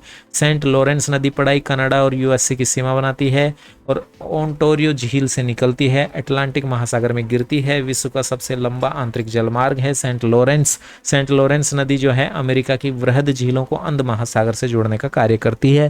फिर मैंने मिसिसिपी नदी पढ़ाई, उद्गम इसका इटास्का झील से होता है, मैक्सिको की खाड़ी में ये गिरती है। फिर मैंने मिसौरी नदी पढ़ाई, मिसिसिपी की ये सहायक नदी है मिसौरी, जो सेंट लुइस के पास इसमें मिलती है मिसिसिपी में। उत्तरी अमेरिका की सबसे लंबी नदी है, विश्व की तीसरी सबसे लंबी नदी है। किसी भी एक देश में प्रवाहित होने वाली सबसे लंबी नदी जो है मिसिसिपी नदी। फिर मैंने मैकेंजी नदी पढ़ाई जो कनाडा में है। फिर मैंने कुछ बेसिक्स बताए आपको, विषुवत रेखा, कर्क रेखा, मकर रेखा, उष्ण कटिबंध क्या होता है। और लास्ट में हम पहुंचे, अब हम पढ़ेंगे क्या चीज, विश्व के प्रमुख मरुस्थल। ओके, विश्व के प्रमुख मरुस्थल पढ़ेंगे। सबसे पहले एशिया महाद्वीप के पढ़ेंगे। तो एशिया महाद्वीप में अगर बात करूं सऊदी अरब की, तो सऊदी अरब में एशिया का सबसे बड़ा मरुस्थल है, ठीक है, और सऊदी अरब देश में है एशिया का सबसे बड़ा मरुस्थल। इस मरुस्थल को 2 भागों में बांटा गया है। पहला भाग कहलाता है रुब अल खाली, ये जो है आपकी उर्दू से संबंधित लैंग्वेज है, तो रुब अल खाली। ओके, और दूसरा भाग कहलाता है रुब अल नफद। देखिए मरुस्थल एक ही है लेकिन इसके जो दो अलग अलग क्षेत्रों को अलग अलग नाम रख दिया गया है, रुब अल खाली और रुब अल नफत। जैसे हमारे यहाँ पे सपोज करो पश्चिमी भारत, उत्तरी भारत, दक्षिणी भारत, भारत तो एक है ना, लेकिन दिशा पे उसका नाम रख दिया है। आप दक्षिण भारत से हो क्या, साउथ इंडियन हो क्या, इस तरीके से बोलते हैं ना। उसी तरीके से ये जो डेजर्ट है सऊदी अरब में, एशिया का सबसे बड़ा डेजर्ट है और इसको दो भागों में बांटा गया है, रुब अल खाली और रुब अल नफद, दो भाग हैं। फिर ईरान में, ईरान के मरुस्थल देखेंगे, ईरान में दो मरुस्थल हैं, दस्त ए करीब और दस्त ए कबीर और दस्त ए लुट, दस्त ए लुट और दस्त ए कबीर, ठीक है। फिर बात करेंगे कुराकुम मरुस्थल की। कुराकुम मरुस्थल जो है ये तुर्कमेनिस्तान में स्थित है और शीत मरुस्थल है, कोल्ड डेजर्ट है। देखिए मरुस्थल दो ही होते हैं, शीत और उष्ण। शीतोष्ण मरुस्थल नहीं होता है। शीतोष्ण मरुस्थल अगर कोई पढ़ाता है तो वो गलत है। शीतोष्ण मरुस्थल केवल शीतोष्ण मरुस्थल नहीं होता है, शीतोष्ण प्रदेश होता है, ठीक है। तो मरुस्थल दो ही होते हैं, शीत और उष्ण। शीत यानी ठंडा मरुस्थल और उष्ण यानी गर्म मरुस्थल। तो कुराकुम जो है ये मरुस्थल तुर्कमेनिस्तान में स्थित है और शीत मरुस्थल है। फिर अगला मरुस्थल देखेंगे किजिलकुम मरुस्थल उज्बेकिस्तान में स्थित है, ये भी शीत मरुस्थल है। उससे अगला मरुस्थल जो शीत मरुस्थल है वो है टकला मकान चीन में है और टकला मकान भी शीत मरुस्थल है। फिर गोभी का मरुस्थल है, गोभी डेजर्ट, ये मंगोलिया में स्थित है, विश्व का दूसरा सबसे बड़ा शीत मरुस्थल है। कोल्ड डेजर्ट्स में से शीत मरुस्थल में सबसे बड़ा है, दूसरे नंबर का, ठीक है। फिर अगला मरुस्थल है नेगेव जो है इजराइल में स्थित है, उष्ण मरुस्थल है। फिर थार मरुस्थल तो आप जानते ही हैं, राजस्थान के पश्चिमी भाग में है, जैसलमेर जोधपुर वाला हिस्सा जो है आपका, बीकानेर, जैसलमेर, जोधपुर, बाड़मेर, और भारत में स्थित है, ये तो बताने की जरूरत नहीं है। फिर अगला जो कंटिनेंट है जिसके मरुस्थल कवर करेंगे वो है अफ्रीका महाद्वीप। अफ्रीका महाद्वीप के प्रमुख मरुस्थल देख लीजिए। पहला मरुस्थल है कालाहारी मरुस्थल, ये बोत्सवाना देश में है, यहाँ पर बुशमैन जाति निवास करती है। तो कालाहारी में बुशमैन जनजाति निवास करती है, बोत्सवाना में स्थित है। दूसरा जो मरुस्थल है अफ्रीका महाद्वीप में वो है नामीब मरुस्थल, नामीबिया में स्थित है।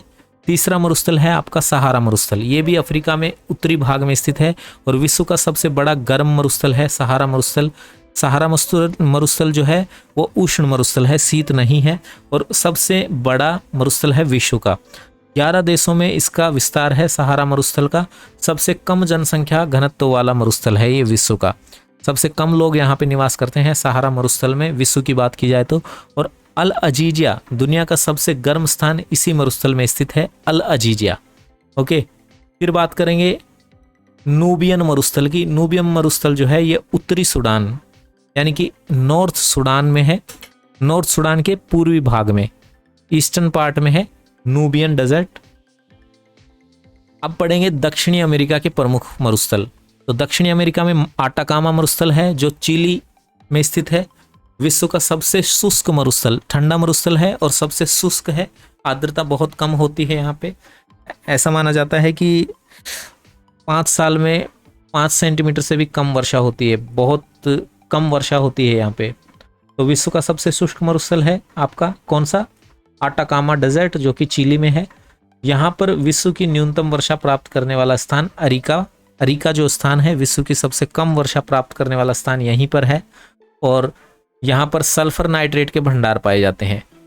फिर बात करेंगे पैटागोनिया के मरुस्थल की। अर्जेंटीना में ये स्थित है और ये एंडीज माउंटेन की वृष्टि छाया प्रदेश में स्थित मरुस्थल है पैटागोनिया मरुस्थल। अगला मरुस्थल है सेंचुरा मरुस्थल, पेरू में स्थित है सेंचुरा मरुस्थल, ठीक है,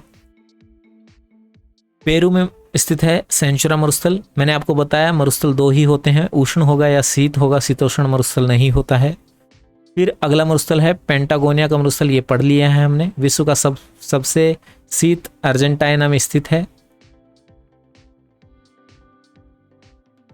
अगला मरुस्थल है कैलिफोर्निया का मरुस्थल जिसको एरिजोना मरुस्थल भी कहते हैं, मोजाम्बे मरुस्थल के नाम से भी जाना जाता है और इसको हाई डेजर्ट भी कहते हैं। नॉर्थ अमेरिका में स्थित है और नॉर्थ अमेरिका का अगला मरुस्थल है चिहुआहुओ। क्या नाम है, चिहुआहुओ, चिहुआहुओ डेजर्ट है, कैलिफोर्निया का डेजर्ट है। ये सब डेजर्ट, दोनों डेजर्ट आपके उत्तरी अमेरिका में है। दक्षिण अमेरिका हमने पढ़ लिया। उत्तरी अमेरिका के दो डेजर्ट मैंने बताया आपको, कैलिफोर्निया का मरुस्थल और चिहुआहुओ का डेजर्ट। ठीक है। यूरोप जो कंटिनेंट है विश्व का एकमात्र महाद्वीप है, केवल एक ही महाद्वीप है जहाँ पे कोई मरुस्थल नहीं है, वो है यूरोप। फिर बात करेंगे ऑस्ट्रेलिया के महाद्वीप की, ऑस्ट्रेलिया महाद्वीप के मरुस्थल की। ओके, ऑस्ट्रेलिया में मरुस्थल पाया जाता है ग्रैंड सैंडी मरुस्थल, गिब्सन मरुस्थल, ग्रेट विक्टोरिया मरुस्थल, सिम्पसन मरुस्थल, स्टुअर्ट मरुस्थल और तनामी मरुस्थल। ये 6 मरुस्थल हैं आपके ऑस्ट्रेलिया के अंदर। ठीक है। अब जो ग्रेट विक्टोरिया मरुस्थल है, यहाँ पे 2 क्षेत्र हैं जो विश्व में सोना उत्पादन के लिए जाने जाते हैं। उनका नाम है कालगुर्गी और कुलगार्गी। कालगुर्गी और कुलगार्गी गोल्ड माइनिंग के लिए प्रसिद्ध हैं, ऑस्ट्रेलिया में स्थित हैं और ये क्षेत्र ग्रेट विक्टोरिया मरुस्थल में स्थित है। ठीक है। तो ये 6 जो मरुस्थल हैं ऑस्ट्रेलिया के हैं। वीडियो को आप 2-3 बार देखेंगे, आपको बहुत सारा फ़ायदा होगा। तो मैं बार बार कह रहा हूँ, तसल्ली से देखिएगा वीडियो को 2-3 बार, काफ़ी सारी डिटेल से भरा हुआ वीडियो है। अगली बात करते हैं विश्व के प्रमुख पर्वत शिखरों की, यानी कि चोटियों की। तो देखिए, रॉकीज जो पर्वत श्रृंखला है, मैंने बताया आपको नॉर्थ अमेरिका में है, उत्तरी अमेरिका के पश्चिमी भाग में है। इस पर्वत पर अलास्का में एक माउंट मैकिनले नाम से एक चोटी है। अलास्का जो क्षेत्र है, अलास्का क्षेत्र में रॉकीज पर्वत पर माउंट मैकिनले नाम की एक चोटी है, जो कि नॉर्थ अमेरिका की सबसे ऊंची चोटी है। इसको डनाली के नाम से भी जानते हैं। रॉकी पर्वत का सर्वोच्च शिखर अगर बताऊं तो वो है माउंट एल्बर्ट। देखिए, केवल रॉकी पर्वत का सर्वोच्च शिखर पूछे तो माउंट एल्बर्ट आंसर होगा, लेकिन अगर आपसे पूछ ले कि नॉर्थ अमेरिका का, उत्तरी अमेरिका का सर्वोच्च शिखर कौन सा है, तो आप जवाब क्या देंगे? Mount McKinley. ठीक है। अब एंडीज पर्वतमाला मैंने पढ़ाई थी आपको। एंडीज पर्वतमाला जो है ये आपकी दक्षिणी अमेरिका में है, दक्षिणी अमेरिका के पश्चिम वाले भाग में है। ठीक है। और विश्व का सबसे लंबा पर्वत है ये एंडीज पर्वत। और यहाँ पे एक शिखर मिलता है कोटोपैक्सी, जो कि इक्वाडोर देश में मिलता है। इक्वाडोर देश में कोटोपैक्सी मिलता है। कोटोपैक्सी जो शिखर है विश्व का सबसे ऊंचा जागृत ज्वालामुखी शिखर है। दुनिया का सबसे ऊंचा और जागृत ज्वालामुखी है कोटोपैक्सी। विश्व का एकमात्र पर्वत है जो उत्तरी गोलार्ध और दक्षिणी गोलार्ध दोनों में फैला है, आपका एंडीज पर्वत। फिर यहाँ पे एक और शिखर मिलता है जिसका नाम है एकांकागुआ। ये अर्जेंटीना में है और एंडीज पर्वत का सबसे ऊंचा शिखर है ये। एंडीज पर्वत की सबसे ऊंची चोटी है आपकी एकांकागुआ, ये आपकी अर्जेंटीना में स्थित है। फिर मैकेंजी पर्वत जो है ये कनाडा में पाया जाता है। मैकेंजी नदी भी कनाडा में पाई जाती है, तो नाम याद रह जाएगा। मैकेंजी पर्वत, मैकेंजी नदी आपको कनाडा में देखने को मिलेगी। फिर बात करेंगे सिएरा नवेदा। क्या नाम है? सिएरा निवेदा। ये एक भ्रंश पर्वत है। भ्रंश पर्वत क्या होता है? जो भ्रंश घाटियां होती है ना, जैसे आई शेप की खड़ी घाटियां, वो भ्रंश कहलाती हैं। तो ये एक भ्रंश पर्वत है, अमेरिका के दक्षिण पश्चिमी भाग में स्थित है। फिर बात करेंगे एपलेशियन पर्वत की। अमेरिका के पूर्वी भाग में स्थित है एपलेशियन पर्वत।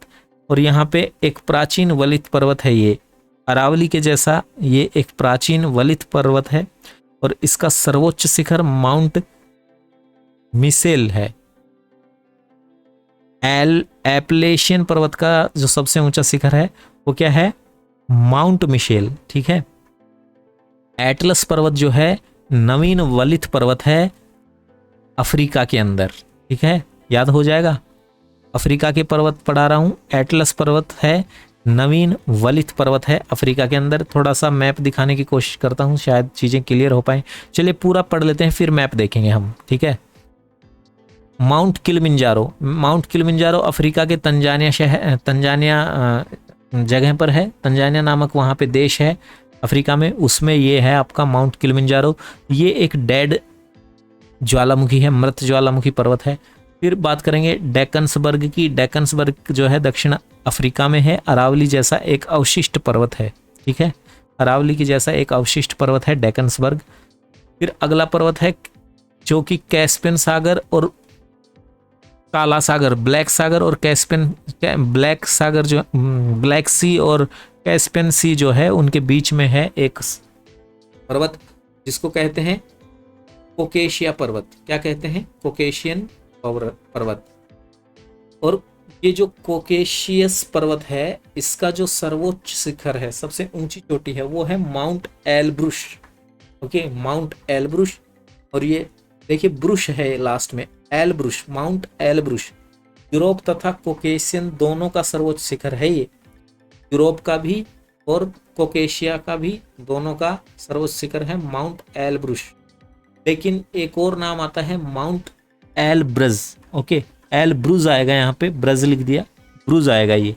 तो जय आ रहा है लास्ट में, यहाँ पे ब्रुश नहीं आ रहा है, यहाँ पे आ रहा है एलब्रज। माउंट एलब्रज जो है ये ईरान में स्थित है। कहाँ पर है भाई? ईरान में। ईरान में दो ज्वालामुखी पर्वत हैं। पहला पर्वत है कोह सुल्तान और दूसरा पर्वत है देवमंद। देवमंद जो है ये ईरान का सर्वोच्च शिखर है। देवमंद जो है ईरान का सर्वोच्च शिखर भी है। फिर बात करेंगे माउंट स्ट्रोम्बोली, ये बहुत बार पेपर में आता है स्ट्रोम्बोली। माउंट स्ट्रोम्बोली जो है ये ज्वालामुखी पर्वत है। इटली में एक द्वीप है जिसका नाम है सिसिली। इटली का एक द्वीप है, क्या नाम है? सिसिली। वहां पर क्या है? स्ट्रोम्बोली पर्वत है, माउंट स्ट्रोम्बोली। और ये भूमध्य सागर में स्थित है, ठीक है।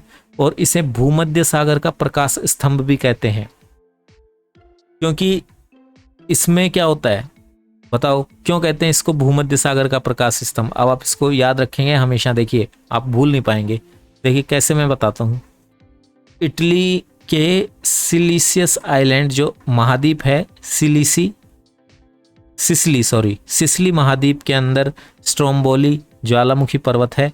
तो वहाँ पे जब ज्वालामुखी फटता रहता है, उसकी रोशनी से जहाज़ों को दूर से पता लग जाता है कि हाँ भाई वहाँ पे कोई, मतलब ऐसा लगता है कि कोई लाइट हाउस होते थे ना समुद्र में, जो लाइट हाउस होते हैं, वैसा ये पर्वत बिहेव करता है, क्योंकि इसके ऊपर ज्वालामुखी फटेंगे तो रोशनी तो होगी, ठीक है। तो ये भूमध्य सागर में स्थित है, इसलिए इसको क्या कहते हैं? भूमध्य सागर का प्रकाश स्तंभ, यानी कि lighthouse of Mediterranean Sea, Stromboli को। माउंट एटना भी इटली में है, वसूवियस भी इटली में है। वसूवियस जो है ये सुप्त ज्वालामुखी है।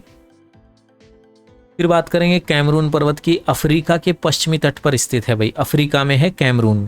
कैमरून कहाँ है? अफ्रीका के पश्चिमी तट पर स्थित है, एकमात्र जागृत ज्वालामुखी है। माउंट रामनजारो जो है अफ्रीका के युगांडा में स्थित है। विश्व में सर्वाधिक ज्वालामुखी की अगर बात करूं तो एंडीज पर्वत में विश्व में सर्वाधिक ज्वालामुखी पाई जाती हैं। एंडीज पर्वत साउथ अमेरिका का सर्वोच्च शिखर अर्जेंटीना में स्थित एकांकागुआ है। एंडीज पर्वत में जो एकांकागुआ जो चोटी है वो अर्जेंटीना में स्थित है, और साउथ अमेरिका की सबसे ऊंची चोटी है। एंडीज पर्वत की भी सबसे ऊंची चोटी है एकांकागुआ। फिर एंडीज पर्वत का विस्तार जो है 7 देशों में है, Venezuela, Colombia, Ecuador, Peru, Bolivia, Argentina और चिली। अब कुछ भ्रंश पर्वत देख लेते हैं। तो भ्रंश पर्वत पूछ सकता है आपसे। ब्लैक फॉरेस्ट पर्वत जर्मनी में स्थित है। डैन्यूब नदी का उद्गम स्थल है ये ब्लैक फॉरेस्ट पर्वत। डैन्यूब नदी बताई थी ना मैंने, उसी नदी का उद्गम स्थल है ब्लैक फॉरेस्ट, भ्रंश पर्वत है। फिर है जुरा पर्वत, फ्रांस और स्विट्जरलैंड की सीमा पर है, मुख्यतः स्विट्जरलैंड में पाया जाता है जुरा पर्वत। फिर है एजबर्ग पर्वत जर्मनी में है। हॉर्ज पर्वत जर्मनी में है। वास्तेज पर्वत भी फ्रांस में है। और होस्ट पर्वत है, ये भी जर्मनी में है। तो आई होप यहाँ से आपको इंपॉर्टेंट पॉइंट्स मैंने लिखवा दिए हैं, बता दिए हैं। फिर है एक जगह आती है, एक पर्वत है हेकला व लाकी। हेकला और लाकी जो है ये आइसलैंड में स्थित एक सक्रिय ज्वालामुखी है, याद रखिएगा। हेकला व लाकी आइसलैंड में स्थित सक्रिय ज्वालामुखी है। अब बात करेंगे नदियों के बारे में कुछ तथ्य। देखिए, विश्व की सबसे लंबी नदी नील नदी है। विश्व की सबसे चौड़ी नदी अमेजोन नदी है। कर्क रेखा को 2 बार काटने वाली नदी माही नदी है। मकर रेखा को 2 बार काटने वाली नदी लिम्पोपो नदी है। भूमध्य रेखा यानी कि इक्वेटर को 2 बार कट करने वाली नदी कांगो नदी है। सर्वाधिक जैव विविधता रखने वाली नदी अमेजोन नदी है। दूसरे नंबर पर सर्वाधिक जैव विविधता रखने वाली नदी मैकोंग रिवर है, ठीक है। अब एक बार रिवीजन करते हैं ताकि आपको और अच्छे से याद हो जाएं ये चीज़ें। तो देखिए, ये ज़रूरी है, रिवीजन के बिना याद नहीं होंगी। आपको भी रिवीजन करना चाहिए, 2 से 3 बार इस वीडियो को देखना चाहिए ताकि आपको ये चीज़ें हमेशा के लिए याद हो जाएं। काफ़ी इम्पोर्टेंट ये वीडियो है, बहुत सारा विश्व भूगोल का बहुत सारा अच्छा सा पोर्शन और अच्छा कंटेंट इस वीडियो में मैंने आपको देने की कोशिश की है। पता नहीं आप लोगों को कैसा लगा, मुझे कमेंट करके ज़रूर बताइएगा। अभी फ़िलहाल रिवीजन कर लेते हैं एक बार, ठीक है। ये नदियाँ तो हमने पढ़ ली थी, रिवीजन भी कर लिया था नदियों का। अब मैं आपको मरुस्थल का रिवीजन करवाने की कोशिश करूँगा, मरुस्थल का, ठीक है। अमेरिका की नदियाँ भी पढ़ ली थी, एक रिवर पढ़ लिया था, मिसिसिपी मिसौरी सब पढ़ लिया था। विश्व के प्रमुख मरुस्थल, सबसे पहले हम एशिया महाद्वीप में आए। मैंने आपको मरुस्थल पढ़ाए, सबसे पहले एशिया महाद्वीप में आए। एशिया महाद्वीप में मैंने बताया सऊदी अरब जो है इसमें एशिया का सबसे बड़ा मरुस्थल है, जिसको 2 भागों में बांटा गया है, रुब अल खाली और रुब अल नफद, ठीक है। फिर मैंने ईरान के मरुस्थल बताए, दस्त ए कबीर और दस्त ए लुट, ठीक है। फिर मैंने कुराकम मरुस्थल बताया, तुर्कमेनिस्तान में स्थित है, शीत मरुस्थल है। फिर मैंने किजिलकुम मरुस्थल बताया, उज्बेकिस्तान में है, शीत मरुस्थल है। तकला मकान पढ़ाया, चीन में स्थित है, शीत मरुस्थल है। गोभी का मरुस्थल बताया, मंगोलिया में स्थित है, विश्व का दूसरा सबसे बड़ा शीत मरुस्थल है, ठीक है। नेगेव पढ़ाया, इजराइल में स्थित है, उष्ण मरुस्थल है यानी कि गर्म मरुस्थल है। थार मरुस्थल आप जानते ही हैं। फिर मैंने अफ्रीका महाद्वीप में आया, अफ्रीका महाद्वीप के मरुस्थल पढ़ाए। कालाहारी मरुस्थल बोत्सवाना देश में है, यहाँ पे बुशमैन जनजाति निवास करती है। नामीब मरुस्थल पढ़ाया, नामीबिया में है। सहारा डेजर्ट पढ़ाया, जो विश्व का सबसे बड़ा मरुस्थल है, गर्म मरुस्थल है, ठंडा नहीं है। अफ्रीका के उत्तरी भाग में पाया जाता है, 11 देशों में फैला हुआ है, सबसे कम जनसंख्या घनत्व वाला है और सबसे गर्म जो दुनिया की जगह है अल अजीजिया यहीं पे है, ठीक है। फिर मैंने नूबियन मरुस्थल पढ़ाया, उत्तरी सूडान के पूर्वी भाग में स्थित है। फिर मैं दक्षिणी अमेरिका में आया, दक्षिणी अमेरिका के प्रमुख मरुस्थल पढ़ाए मैंने। आटाकामा डेजर्ट पढ़ाया, उत्तरी चिली में स्थित है, विश्व का सबसे शुष्क है ये बताया था। और विश्व का न्यूनतम वर्षा वाला स्थान जो है अरिका यहीं पर स्थित है, यहाँ पर सल्फर नाइट्रेट के भंडार मिलते हैं। फिर मैंने पैटागोनिया का मरुस्थल पढ़ाया, अर्जेंटीना में स्थित है, एंडीज पर्वत की वृष्टि छाया क्षेत्र में स्थित है। फिर मैंने सेचुरा मरुस्थल बताया, पेरू में अवस्थित है, ओके। शीत मरुस्थल होता है, उष्ण होता है, शीतोष्ण मरुस्थल नहीं होता है। पैटागोनिया जो मरुस्थल है ये विश्व का सबसे ठंडा शीत मरुस्थल है, अर्जेंटीना में स्थित है। फिर मैंने कैलिफोर्निया का मरुस्थल बताया आपको। उत्तरी अमेरिका में 2 मरुस्थल बताए मैंने, कैलिफोर्निया का मरुस्थल जिसको कि एरिजोना का मरुस्थल, मोजाम्बे का मरुस्थल या फिर हाई डेजर्ट भी कहते हैं। फिर मैंने उत्तरी अमेरिका का दूसरा मरुस्थल बताया, चिहुआहुआ, ओके। उत्तरी अमेरिका में क्या है, चिहुआहुआ डेजर्ट। फिर मैंने आपको यूरोप में मरुस्थल कोई है नहीं, ठीक है, तो यूरोप में कोई मरुस्थल नहीं है, ध्यान रखिएगा, ना शीत है ना गर्म है, कोई भी मरुस्थल यूरोप में नहीं मिलता। फिर मैंने ऑस्ट्रेलिया के 6 मरुस्थल बताए आपको, ग्रैंड सैंडी मरुस्थल, गिब्सन, सिप्सन, स्टुअर्ट्स, कनामी और ग्रेट विक्टोरिया मरुस्थल। ग्रेट विक्टोरिया मरुस्थल में 2 क्षेत्र हैं जो सोना उत्पादन के लिए जाने जाते हैं, कालगार्गी और कुलगार्गी और कालगुरली, ठीक है। फिर मैंने विश्व की प्रमुख शिखर और चोटियां पढ़ाई मैंने आपको। सबसे पहले मैंने आपको रॉकीज पर्वत पढ़ाया जो कि नॉर्थ अमेरिका के वेस्टर्न पार्ट यानी पश्चिमी भाग में है। इस पर्वत पर अलास्का में माउंट मैकिनले है जो कि नॉर्थ अमेरिका का सर्वोच्च शिखर है, इसी को डनाली के नाम से भी जानते हैं। फिर मैंने बताया रॉकी पर्वत का सर्वोच्च शिखर माउंट एल्बर्ट है। फिर मैंने आपको दक्षिणी अमेरिका का एंडीज पर्वतमाला पढ़ाई। मैंने बताया कि विश्व का सबसे लंबा पर्वत है, इस पर कैटोपैक्सी शिखर है इक्वाडोर देश के अंदर, और विश्व का सबसे ऊंचा जागृत ज्वालामुखी है कोटोपैक्सी। फिर मैंने बताया विश्व का एकमात्र पर्वत जो उत्तरी और दक्षिणी गोलार्ध में है वो है आपका एंडीज पर्वत। एंडीज पर्वत का मैंने एकांकागुआ शिखर बताया जो अर्जेंटीना में है, और एंडीज का सबसे ऊंचा शिखर है एकांकागुआ। फिर मैंने बताया मैकेंजी पर्वत कनाडा में है, ये एक भ्रंश पर्वत है, मैकेंजी पर्वत कनाडा में स्थित है। फिर मैंने एक भ्रंश पर्वत पढ़ाया जिसका नाम है सिएरा निवेदा, ये भी अमेरिका के दक्षिणी पश्चिमी भाग में है।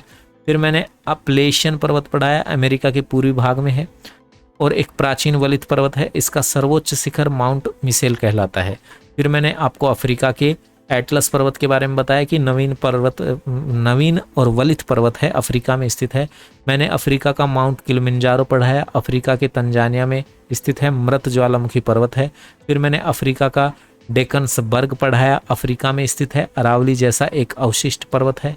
फिर मैंने आपको कैस्पियन सागर और काला सागर के मध्य एक पर्वत बताया जिसका नाम है कोकोसियस पर्वत, और ये पर्वत जो है इस पर एक माउंट एल्ब्रूज शिखर है जो यूरोप तथा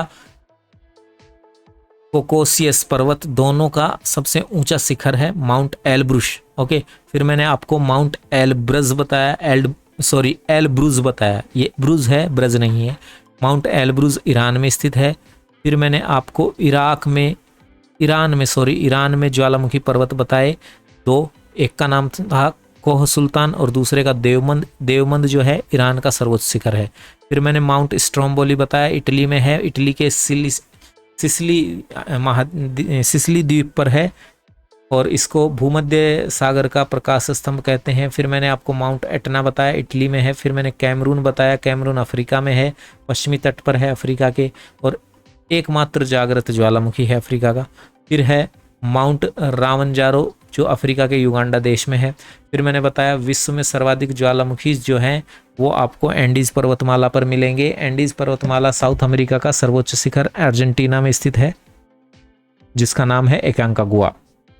एंडीज का विस्तार 7 देशों में मैंने आपको बताया। उसके बाद मैंने आपको भ्रंश पर्वत बताए, ब्लैक फॉरेस्ट पर्वत बताया, जर्मनी में स्थित है, डैन्यूब नदी का उद्गम स्थल है। फिर मैंने जुराब पर्वत बताया, फ्रांस स्विट्जरलैंड की सीमा पर मुख्यतः स्विट्जरलैंड में है।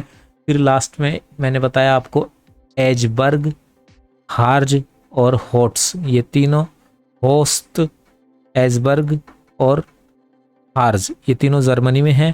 फिर मैंने बताया वास्तेज जो है ये फ्रांस में है।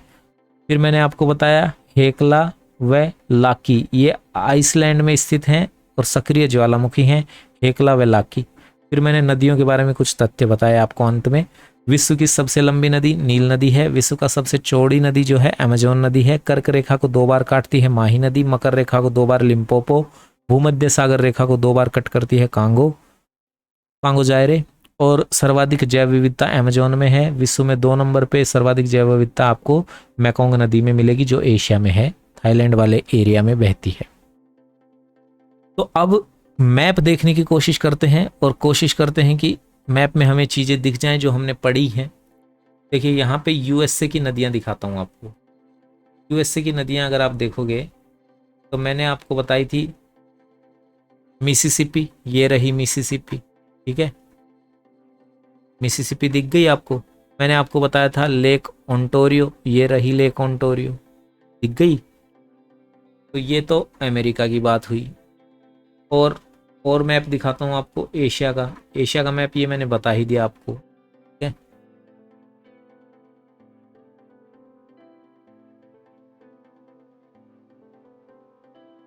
यहाँ पे मैं आपको बताता हूँ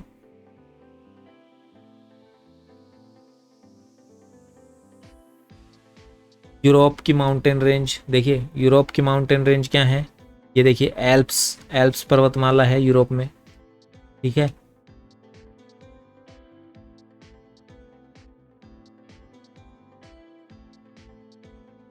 और क्या दिखाऊं आपको मैप में, अफ्रीका के माउंटेन देख लीजिए। देखिए अफ्रीका में मैंने आपको क्या क्या बताया था। देखिए यहाँ पे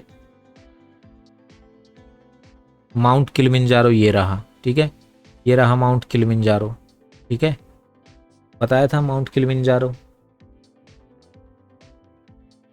और इस जगह है वो आपका डेकन्सबर्ग, ठीक है,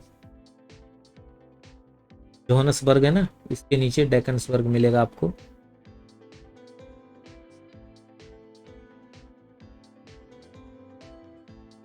तो भाई ये थी क्लास आपकी विश्व भूगोल की। जल्दी ही कोशिश करूंगा एक और अच्छी सी क्लास लेने की विश्व भूगोल की।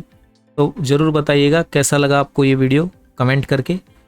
और चैनल पर यदि नए हैं चैनल को सब्सक्राइब कर लीजिए। ये पीडीएफ जो है आपको सब्सक्राइब करने पर मिल सकती है। सब्सक्राइब करके बेल के आइकन को ऑल पे सेट कर लीजिएगा।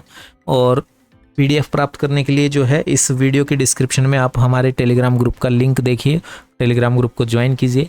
वहाँ से ये पीडीएफ आपको प्रोवाइड कराने की पूरी कोशिश करूँगा, जल्दी से जल्दी आपको मिल जाएगी।